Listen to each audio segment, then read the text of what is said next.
नमस्कार, स्वागत है आप सभी का। मैं हूं आपके साथ प्रज्ञा पांडे। शुरुआत करते हैं बुलेटिन की। उत्तर प्रदेश के मुख्यमंत्री योगी आदित्यनाथ प्रदेश की अर्थव्यवस्था को $1 ट्रिलियन तक पहुंचाने के मिशन में जुट गए हैं। इस लक्ष्य को साधने के लिए मुख्यमंत्री स्वयं निवेश आकर्षित करने की दिशा में कदम बढ़ा रहे हैं। वे जल्द ही सिंगापुर और जापान के दौरे पर जाएंगे, जहां रोड शो के माध्यम से विदेशी निवेशकों को उत्तर प्रदेश में उद्योग लगाने के लिए आमंत्रित करेंगे। मुख्यमंत्री योगी आदित्यनाथ की विदेश यात्रा का खाका इन्वेस्ट यूपी तैयार कर रहा है। उनके दौरे से पहले एक 5 सदस्यीय टीम अगले सप्ताह सिंगापुर और जापान की यात्रा पर जाएगी। इस टीम की अगुवाई इन्वेस्ट यूपी के ACEO शशांक चौधरी करेंगे। यह टीम 2 दिन सिंगापुर और 3 दिन टोक्यो में रहेगी। दौरे के दौरान अधिकारी संभावित निवेशकों, वाणिज्यिक मंडलों और स्थानीय कारोबारियों से मुलाकात कर उत्तर प्रदेश में निवेश की संभावनाओं पर चर्चा करेंगे। लौटने के बाद टीम अपनी रिपोर्ट सौंपेगी, जिसके आधार पर मुख्यमंत्री का विदेश दौरा कार्यक्रम अंतिम रूप से तय किया जाएगा।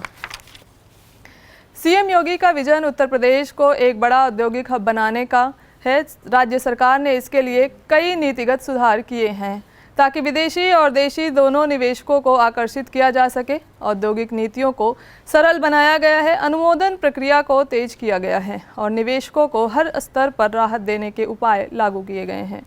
योगी सरकार का उद्देश्य है कि विदेशी कंपनियों को यूपी में उद्योग स्थापित करने में किसी तरह की प्रशासनिक या कानूनी परेशानी ना हो।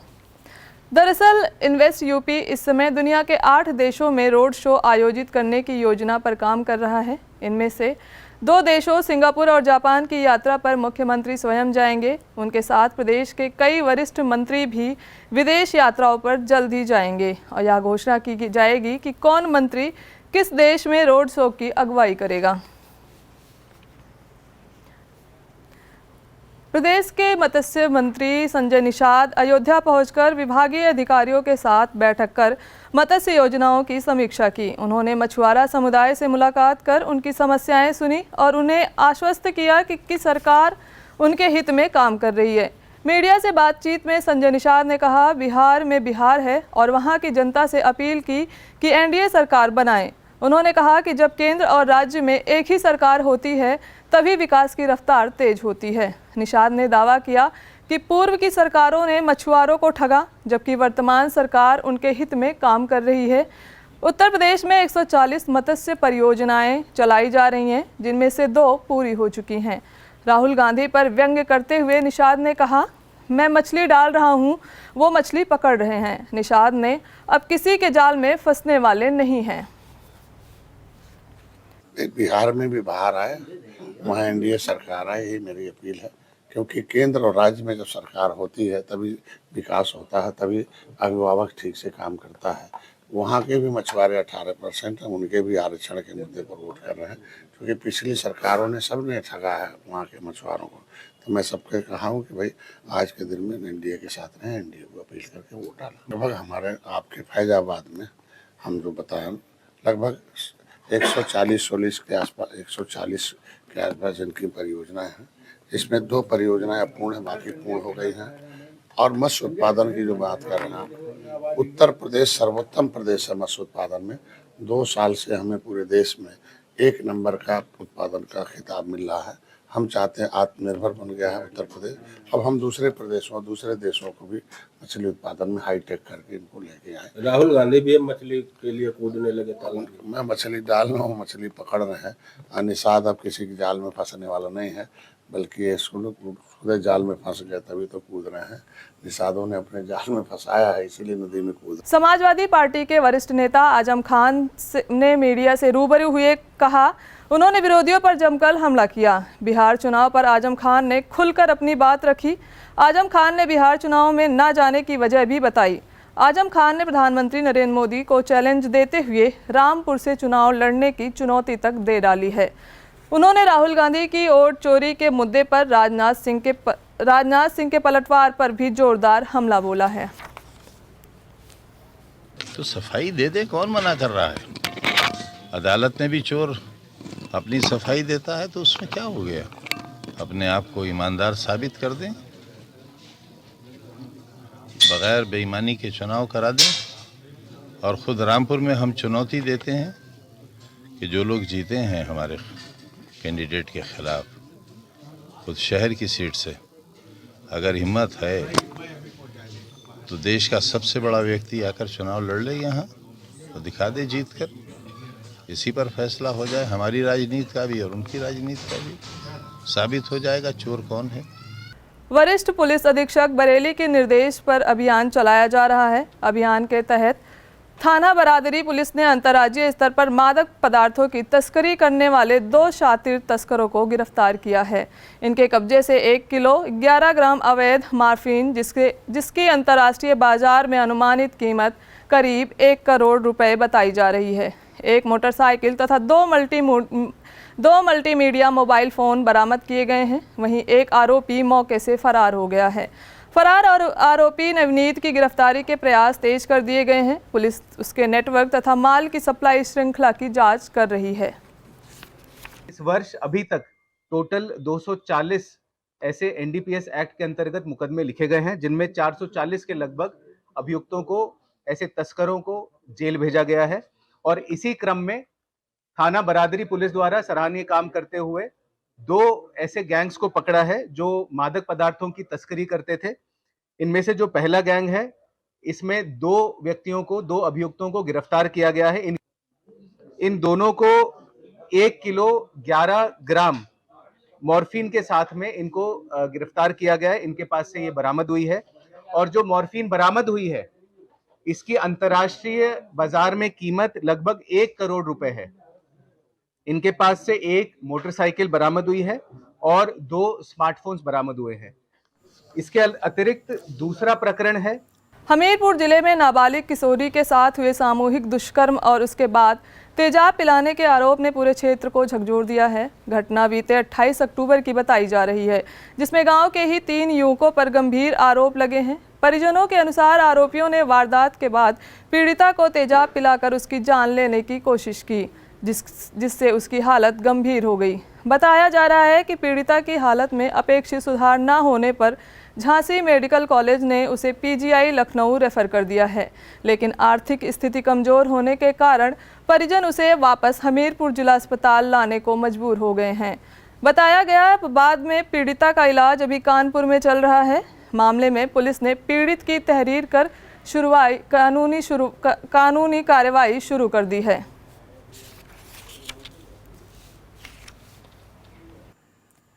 जान नहीं पाया। 3 लड़के आए तो रात में उठा कर ले गए छत में। उन्होंने बदतमीजी की और इसके बाद बोले कि तुम माँ बाप को बताओगे तो हम जान से मार डालेंगे। हमने पकड़ नहीं पाया। देखा लड़की को तो गंभीर हालत में थी, तो हमने एम्बुलेंस को फोन किया। सरीला ले गए, सरीला से रेफर कर दिया औरई के लिए, औरई से रेफर किया झांसी को। झांसी में 12 दिन रहे, वहाँ से भी रेफर कर दिया लखनऊ के लिए। दुष्कर्म किया उन्होंने। हम ये चाहते हैं कि हमारी लड़की तो गंभीर हालत में अभी भी है, इसका तो कोई ठिकाना नहीं है। हम ये चाहते कि कभी जीवन में लौट के आए ना। जिसने मेरी लड़की के साथ बदतमीजी की है तो वो भी जेल जाए। मथुरा के हाईवे थाना क्षेत्र के नगला शिवजी निवासी अधिवक्ता वीरेंद्र चौधरी ने जिलाधिकारी मथुरा को एक प्रार्थना पत्र सौंपकर जिले के पन्ना पोखर और पार्क की जमीन पर अवैध कब्जे का गंभीर आरोप लगाया है। अधिवक्ता ने आरोप लगाया है कि पूर्व विधायक प्रदीप माथुर और उनके सहयोगी राजेंद्र प्रसाद सिंघल ने मिलकर इस भूमि पर अवैध निर्माण कर लिया है। प्रार्थना पत्र में उल्लेख किया गया है कि यह भूमि आवास विकास परिषद द्वारा पार्क के रूप में चिन्हित है, जिस पर किसी भी प्रकार की निजी निर्माण और स्वामित्व मान्य नहीं है। इसके बावजूद राजेंद्र प्रसाद सिंघल द्वारा इस पार्क की जमीन पर अवैध रूप से बिल्डिंग निर्माण कर स्कूल संचालित किया जा रहा है। अधिवक्ता चौधरी का कहना है कि इस संबंध में कई बार शासन प्रशासन, मुख्यमंत्री और पुलिस अधिकारियों से शिकायत की गई, किंतु कोई कार्रवाई नहीं की गई। बताया गया कि वर्ष 2017 में माननीय उच्च न्यायालय इलाहाबाद ने भी उक्त भूमि पर किसी प्रकार का निर्माण या कब्जा न किए जाने के आदेश पारित किए थे, लेकिन आदेशों की खुली अवहेलना की जा रही है। शिकायतकर्ता ने आरोप लगाया कि जब भी इस अवैध कब्जे का विरोध किया गया तो राजेंद्र प्रसाद सिंघल और उनके समर्थक पुलिस के माध्यम से झूठे मुकदमे दर्ज कराने और जेल भिजवाने की धमकी देते हैं।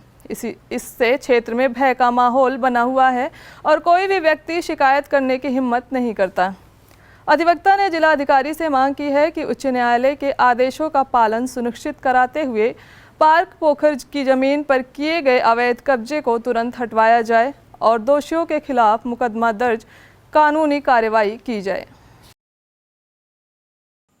यूपी सीरा का पार्क है, ठीक, और इन्होंने पार्क में स्कूल बना दिया। इन्होंने अलॉटमेंट कराया है कंक्रीट प्लांट के नाम से, कंक्रीट एलाइड, और एलाइड की जगह पर इन्होंने जो है माध्यमिक शिक्षा परिषद को गुमराह करते हुए और उसमें स्कूल का संचालन कर दिया। उन्होंने नोटिस भी इनको दिया है खाली करने का, और हमने भी हाई कोर्ट में रिट दाखिल कर रखी है कि भाई ये पार्क है और इस पार्क पर कोई निर्माण इस तरीके से नहीं किया जाएगा, और हाई कोर्ट ने इनको खाली करने का आदेश दिया। ये यूपी सीरा वाले इनसे मिले हुए हैं और एक पूर्व क्षेत्रीय विधायक है, उनके प्रभाव में प्रशासन जो है और शासन और ये अधिकारी दबाव में रहते हैं और अपने उनके साथ। पीलीभीत के बरखेड़ा थाना क्षेत्र के गाजीपुर के पास से बह रही देवहा नदी में ग्रामीणों को कुछ पॉलीथीन और बोरा तैरते हुए दिखे।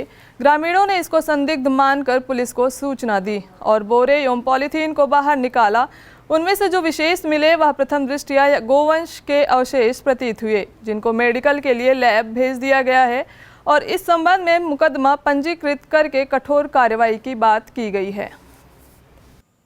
आज दिनांक 9 नवंबर को थाना बरखेड़ा क्षेत्र में ग्राम गाजीपुर कोंडा, यहाँ से एक देवा नदी बहती है, उसमें कुछ कट्टे और पॉलीथीन बह के जा रही थी, जिसमें कुछ आशंका हुई कि गोवंश के अवशेष हो सकते हैं। तो वहाँ पर पुलिस की टीम तत्काल पहुँची, साथ ही प्रशासन से टीम सागर तक पहुँची और जो अवशेष हैं वो डॉक्टर द्वारा पहुँच उसको मेडिकल के लिए भेजा गया। प्रथम दृष्टया वो गोवंश के ही अवशेष प्रतीत हो रहे हैं। इस संबंध में मुकदमा पंजीकृत किया जा रहा है और आगे विधिक कठोर कार्रवाई की जाएगी। श्रावस्ती में भिनगा बाजार में नाले पर अतिक्रमण देख ईओ ने नाराजगी जताई। नगर पालिका परिषद भिनगा की ईओ डॉक्टर अनीता शुक्ला ने निरीक्षण किया। नाले पर अवैध कब्जे और अतिक्रमण की शिकायत पर मौके पर पहुंची। कर्मचारियों को दिए गए निर्देश पर तुरंत अतिक्रमण को हटाकर जुर्माना वसूला गया। दुकानदारों को चेतावनी दी गई, स्वयं हटाए कब्जा वरना सख्त कार्रवाई होगी। ईओ ने कहा, सार्वजनिक संपत्ति पर किसी भी तरह का अतिक्रमण बर्दाश्त नहीं किया जाएगा। दुकानदारों को दुकान के अंदर ही सामान लगाने के निर्देश दिए गए हैं। भारत की बेटियों ने रचा इतिहास। भारतीय महिला क्रिकेट टीम ने वर्ल्ड कप जीतकर 140 करोड़ देशवासियों का दिल जीत लिया है। टीम की इस जीत में आगरा की बेटी दीप्ति शर्मा ने करिश्माई गेंदबाजी और तूफानी बल्लेबाजी से अहम भूमिका निभाई। दीप्ति की शानदार परफॉर्मेंस ने देश भर को गर्व से भर दिया है। राज्य महिला आयोग की अध्यक्ष बबीता चौहान लखनऊ से सीधे आगरा दीप्ति शर्मा के घर पहुंची। दीप्ति के माता पिता से मुलाकात कर उन्होंने दोनों को बेटी की उपलब्धि पर सम्मानित भी किया। गाजीपुर जिले से एक चौंकाने वाला मामला सामने आया है, जहां दहेज की हत्या की मृतिका बताई गई विवाहिता पुलिस को जिंदा मिली है। पुलिस ने उसे मध्य प्रदेश के ग्वालियर से उसके प्रेमी के साथ बरामद किया है। विवाहिता ने अपने प्रेमी के साथ दूसरी शादी कर मजे से रह रही थी, जबकि ससुराल पक्ष के 6 लोगों पर दहेज हत्या और शव गायब करने का गंभीर मुकदमा दर्ज था। गाजीपुर की पुलिस जांच में पूरा मामला झूठा निकला। फिलहाल पुलिस ने विवाहिता को मेडिकल परीक्षण के बाद न्यायालय के समक्ष पेश किया है। अधिकारियों के अनुसार फर्जी मुकदमा दर्ज कराने वालों के खिलाफ अब दंडात्मक कार्रवाई की तैयारी चल रही है। अब देखना है मृतिका को जिंदा मिल जाने के बाद पुलिस झूठे आरोपियों पर क्या कार्रवाई करती है। हाँ सर, मिली जिंदा। और लड़की का लक्षण सब सही नहीं रहा था। वो तो शादी वो जानते रहे, उसका घर वाला जानते हुए भी हमको फंसाया। ये लड़की दूसरा से प्यार करती है, दूसरा की यहाँ जाने चाहती है, तो उसको हुए कर देते। हमारे पास हमारे लड़का का जिंदगी खराब करने की क्या जरूरत रहे उसको। हमारे लड़का की जिंदगी खराब कर दी, शादी करके आया, हमारा लड़का से एक भी दिन भी संबंध नहीं रखा। पति पत्नी का तो संबंध नहीं रखा। अमरोहा के डिडोली कोतवाली क्षेत्र के कस्बा जोया में एक सनकी प्रेमी ताबिश ने फिल्मी अंदाज में प्रेमिका से शादी न किए जाने से नाराज होकर सनक में प्रेमिका के भाई को गोली मारकर घायल कर दिया है, जिसको इलाज के लिए हायर सेंटर रेफर किया गया है। आरोपी मौके से फरार हो गया। घटना से इलाके में हड़कंप मचा हुआ है। आरोपी ताबिश की गिरफ्तारी की कोशिश की जा रही है। पुलिस उसे जल्द ही गिरफ्तार करेगी। आज दिनांक 8/11/2025 को थाना डिडौली पर एक व्यक्ति अरमान पुत्र मुनव्वर निवासी ग्राम सैतरी थाना डिडौली के टंकी वाली गली जोया में गोली मारकर घायल किए जाने की सूचना प्राप्त हुई। उक्त घायल अरमान को तत्काल TMU हॉस्पिटल मुरादाबाद में भर्ती कराया गया तथा प्रारंभिक जांच में ये तथ्य आया कि उक्त अरमान अपनी बहन की निकाह की वार्ता के संबंध में ताबिश पुत्र अबू बकर निवासी टंकी वाली गली जोया थाना डिडौली के निवास पर गया था। वहां पर वार्ता के दौरान गर्मा गर्मी हो गई तथा ताबिश द्वारा गोली मार के उक्त अरमान को घायल कर दिया गया है। उक्त प्रकरण में अभियोग पंजीकृत करा दिया गया है। ताबिश की गिरफ्तारी के प्रयास किए जा रहे हैं तथा मौके पर शांति व्यवस्था सामान्य है। फिलहाल इस बुलेटिन में इतना ही। नमस्कार।